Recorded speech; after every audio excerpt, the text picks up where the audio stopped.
Okay mga lods, so ito nagbabalik na naman ako mga lods. At meron tayo ditong bisita, Sharp.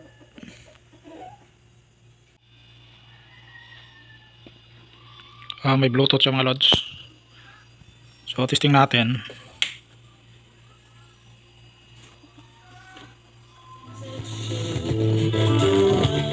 Tumunog naman siya mga lods.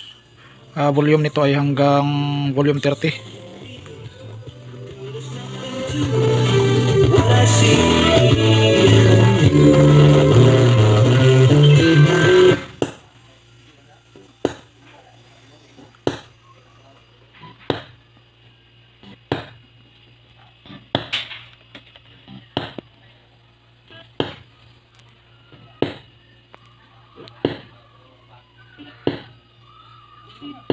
Sa mahinang sound mga lods ay okay siya, pero once nalakasan magputol-putol na, tapos kahit ibaba ang volume tuloy-tuloy na.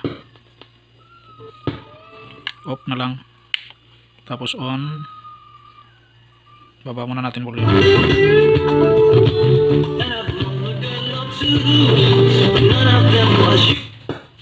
So binigla ko siyang nilakasan mga lods kasi tuloy-tuloy ang music, makapiright tayo. Okay, so ganyan problema niya mga lods. Buksan ko lang to. Okay, so ito na mga lods, hindi na siya matay at volume 30.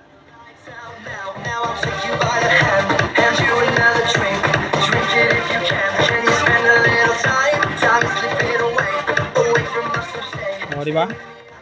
So hindi na siya namatay. So paano ko nahuli? Explain ko lang sa inyo mga lods. Hindi ko na pinakita kung anong mga ginagawa ko dito kasi hahaba. So ganito lang ginawa ko, explain ko lang.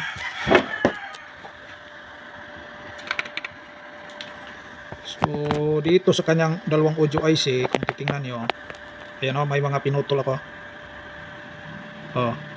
Kita ba? Yan, ginakat ko yung supply pati dito. Yan, doon. So una kong kinakat ito. So bali ito na lang ang umaandar. Dito na speaker. So ganun pa rin, mamatay pa rin at volume 25. So binalik ko, yan, pinugtong ko yung kanyang positive yan, positive yan. Lapit. Ganyan. Ganun din dito, pareho lang yan. TPE 3118. TPE 3118 yan. So ito munang channel ng umandar at mamatay pa rin siya. So pare-pareho sila mamatay at volume 25 mga lods. So binalik ko na lang yung pagkahinang nila mga lods. So na-find out ko nawala sa audio IC ang problema nito. So paano nahuli ko ang problema mga lods? Dito kasi sa kanya control, wala kang makita dito na selector ng AC at saka DC. Para nito, dapat may AC at DC.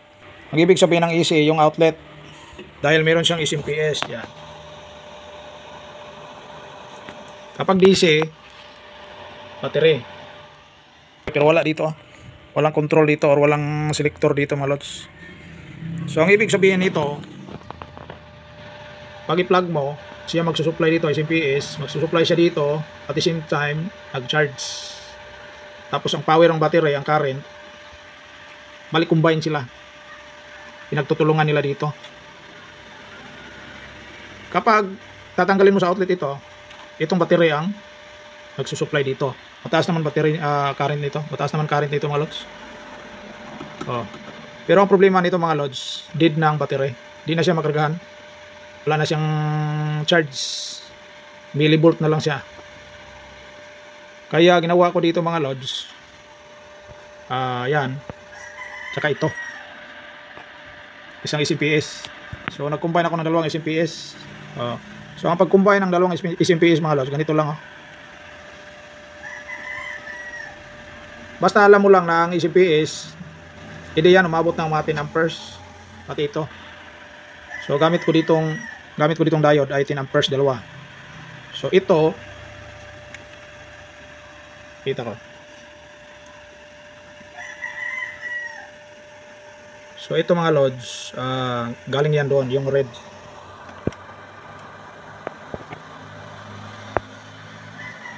yung red na wire. Yung itim ground.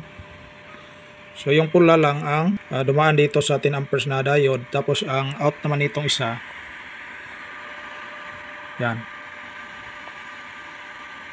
dito naman So dapat kasi mag-combine yan dito.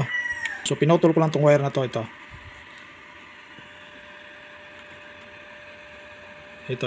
pinutol ko ito. Kadugtong yan dito. O, papunta sa socket. Yan. Mali na kaway. Dapat kasi ay good ang battery. Pero wala, sabi na mayari, hindi na daw niya pabilhan ng battery yan. Kaya gagawin ko dito mga lods. So kung pwede dalawahin na SMPS, pwede. Pero pag maghanap ako ng isa, lalo na pag 10 amperes, kasi ito maliit lang to, mga 3 amperes lang siguro to, 3 or 4, iwan ko lang kung umabot ba to ng 5. Tapos ito rin, pinakamataas nito 4 amperes lang. So mas mataas ang current. Kasi sabi na mayari, mabigat, kaya ay patanggal niya yung battery.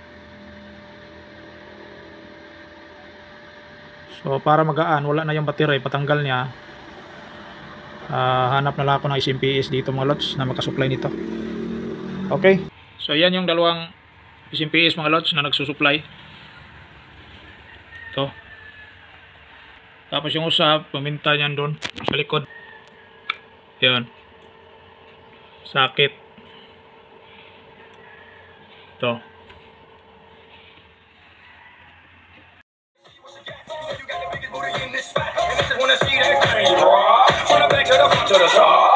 Pag nag-combine kasi tayo ng dalawang SMPS, ang current niyan ay ma-total or ma-add. Pero ang voltahe ay constant. Still 12 volts pa rin. Ang matutunan nyo dito, ganito lang pag-combine ng dalawang SMPS. So pag dugtungin nyo yung ground, so ang ground naman yan, sa SMPS na yan, dito na yan sa board. So ang ground sa isang SMPS, ito yun. Naka-ground. Dyan siya. So combine ang ground dito sa board, tapos ang positive na out, kahit may diode na yan dyan, may diode na yan dyan, pati ito.